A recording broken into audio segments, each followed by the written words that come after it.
สมัยตะกี้นี่เวลากลับบ้านกลับซองจากกรุงเทพมาตั้งจังหวัดนี่เขาสิขี่รถแดงได้แม่นบ่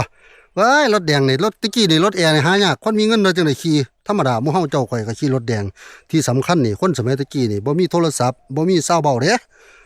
บ่ได้ขึ้นรถนี่บ่ได้มานั่งหูฟังจุ้ยเซยท่าใหญ่บ่มีมาถ้าขึ้นรถไปนี่ซ้ำความรู้จักกันทักทายกันเจ้ามาแต่ไสคนบ้านใดแม่นบ่ทักทายกันก็สิเว้านั่นเว้านี่สู้กันฟังมันเถาะมีเบาะคู่หนึงนั่งนํกัน2คนมันเถาะเบาะก็สิมีฝั่ง2คนกับฝั่ง3คนทางนี้เป็นฝั่ง2คนมันเถาะเพราะอย่างนึงเราก็เป็นคนมีประสบการณ์เล็กน้อยเราก็อยากขี้โม้ว่าเราเคยไปเมืองนอกเราก็เลยเว้าสู่บอกเบาะข้างๆมันฟังบอกนั่งข้างๆกันตัวฮู้บ่ซั่นประเทศแต่ละประเทศนี่บ่คือกันไดมันห้อยบ่คือกันแนวใดพี่ซั่นหมอนั่นถามว่าจังคนลาวจังซี่นี่เว้าเรื่องความแข็งนี่เขานี่ที่1เลยได้ว่าซั่นเพิ่นคุยสู่หมอนั่นฟังเฮ้ยแม่นจังซั่นติเจ้าเคยไปอยู่ซั่นบ่เฮ้ยเฮาไปเฮ็ดงานในเมืองลาวตั้งหลายปีว่าซั่นแล้วว่าแล้วเชื่อบ่เว้าเรื่องความใหญ่นี่ต้องยกให้อินเดียหั่นนะบ่ปานเจ้าของเคยไปแล้วโตเว้ยเว้าเฮานี่ไปมาหลายประเทศแล้วอินเดียเฮาก็เคยไป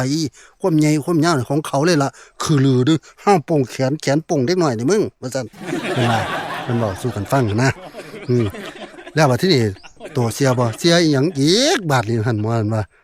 เว้าเรื่องอึดเรื่องทนนี่ต้องญี่ปุ่นเจ้าเคยไปฮอดญี่ปุ่นพุ่นติพี่ว่าซั่นตะกี้นี่ผู้ใดเคยไปเมืองนอกเท่เด้เพิ่นก็จะมาคุยเว้ยเฮาไปอยู่เฮ็ดงานอยู่หั่นตำว่าบักหลายแท็กว่าซั่นว่าเว้ยเฮาไปท้องกันมาแล้วจุดฮ้อนวาบๆก็มีเฮาสอซุ่มแม่นยิ่งอยู่หั่นนั่นปานนั้นติโอ้บ่ได้แท้แต่ละประเทศนี่มันสู้เขามันมีแต่ผู้คักๆเนาะประเทศไทยเฮานี่สู้เขาบ่ได้ตัวล่ะว่าซั่นแม่นว่าล่ะนั่งรถมานำกันตะบักโดนนี่ตัวชื่อว่าหยังว่าซั่นพะยะนั้นก็เลยถามว่านั่นว่าเพิ่นข่อยนี่ว่าพี่ซื้อเท้าค้ำปั่นข้านที่นารูโตะ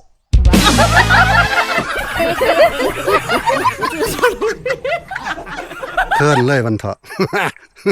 ทั้งใหญ่ทั้งอึดทั้งทน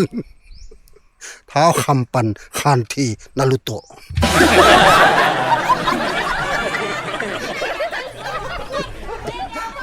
จะถามกับลูกใครซื้อหยังเจ้าซื้อหยังคำปั่นข้านที่นารูโตะ